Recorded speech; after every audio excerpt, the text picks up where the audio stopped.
best cooking vlog around. Hope you all enjoying your mid-December awesomeness. December is a very, very awesome month for some unknown reason. Maybe snowboarding. But you know what's almost as awesome as snowboarding is fish. And we have many fish recipes here on the Green Beanie, but this week we have a curried fish served with like a creamy cauliflower. It is also still healthy, not only made like a boss and very nice. And here we have sole. You can use pretty much any white fish for this recipe, but sole is nice. That's loud. And yeah, this recipe uses curry powder by like the tablespoon, so it's a pretty good recipe. You always know the more powder, the more awesome. So now we're going to preheat the oven to 400 degrees, and that's where the fish is going to go in. But the cauliflower is going to be done in a pot on a pan, so we are going to start that soon. But oh yeah, first we're going to make the marinade for the fish and start like making that awesome. I also forgot to mention that you need lemon or lime juice. You need maybe a lemon's worth or more, depending. This one probably isn't very juicy anymore. But yeah, we're going to juice this lemon, and that's going to be part of the fish marinade. But otherwise, the only other thing in the fish marinade is olive oil and garam masala and curry powder.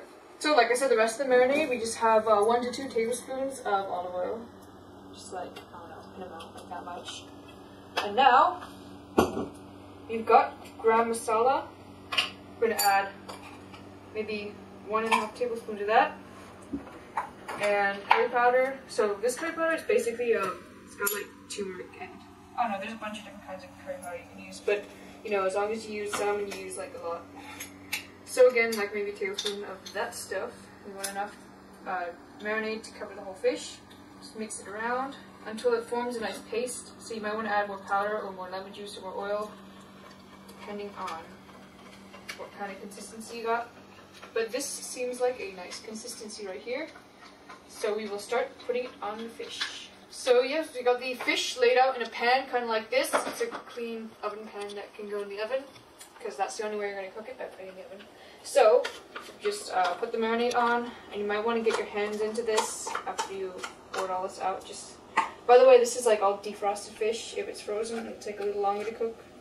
And also lots of water comes out of it when you cook it if it's frozen, and that's annoying and dilutes all the marinade and stuff. So, just best do it from defrosted.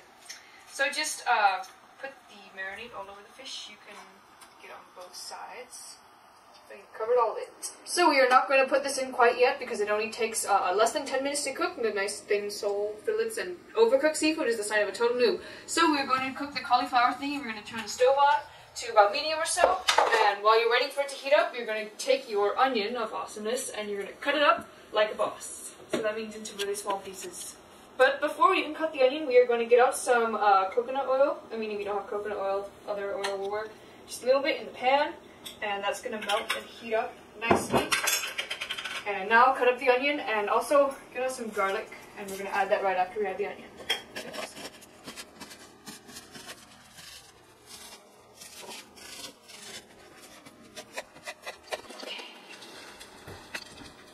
Okay. Now that the stove has hopefully heated up, we are going to drop the onions in and it should make a nice sizzly sound.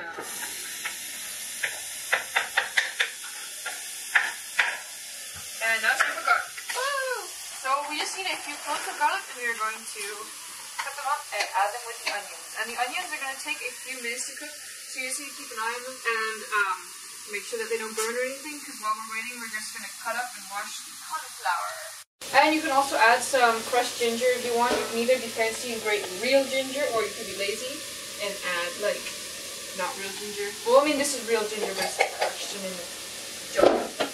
And yeah, just wait for that to cook, and we're gonna get out an entire head of cauliflower, and we are going to start. We're gonna wash it, and then we're gonna chop it like I'm just gonna show you in a second. And we're gonna cut the ugly stem off because it's ugly, weird, you know what I mean. And then we're gonna start cutting it, and it's all washed by the way and stuff. So we want small pieces. This will be cut into about 3. Kind of like these. And it might break up a little more in the pot, that's fine. That's what we want. Yeah, and you're going to cut the whole thing into pieces like that. It doesn't take that long. Now we're going to add some either water or chicken stock, depending on what you have. And we're going to add about 1.5 cups to the pot. about 1.5 cups. And then we're going to add all of our cauliflower. So now you have about 15 minutes to kill while this continues to go in here. You can put this on, check on it every few minutes or so. You know, in that time, just do whatever you want. I used to actually, like, have funny things to do. But, you know, I've done like 100 episodes, so.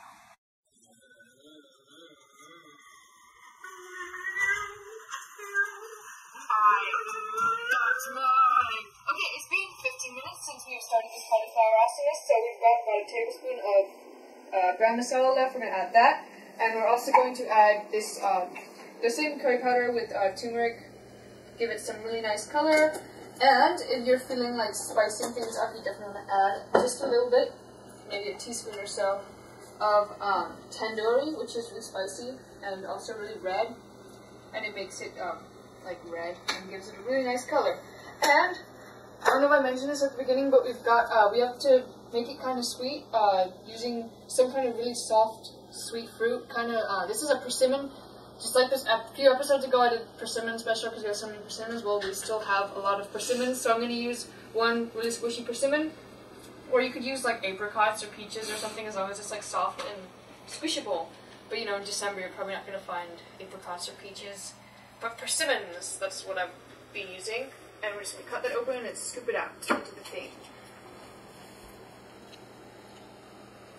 We're also going to add a bit of paprika because the color doesn't look that great, you know. I've seen better looking things. So just keep adding like more colorful things such as paprika or more turmeric. Turmeric is really good for color. Makes it nice and yellowy orange. But yeah, you don't want it to end up looking like this. If you notice, it's not quite creamy. We're going to add some kind of flour. You can add like corn flour or regular flour. I've got coconut flour because I'm going to be adding more coconut stuff. And we also got coconut oil and coconut curry usually go good. Just gonna add like maybe 2 tablespoons or so. That's probably about 2 tablespoons. And we're going to mix it around.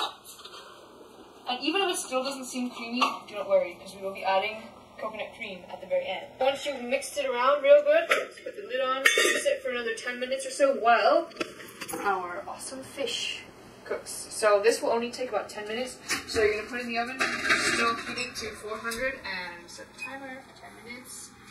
And then your fish will be done after 10 minutes. So we will see you again in about 8 minutes. Put it in there. Actually, it might be less than 10 minutes. You want to check on it after 6, just in case, because it's really thin. And yeah, we'll see you again in 6 minutes, and then we'll add the coconut cream. Now it's been about 6 minutes in the oven, and if you poke it with this, it actually flakes a little bit. So we are actually going to turn the oven off and leave it in here. I also did some side of like greens. There's actually kale. You can use spinach or something. Spinach goes really nicely. But last, we're going to add one of the most important ingredients we have here. About 2 tablespoons of coconut cream. So we're just going to add that very last minute and make sure that it all melts.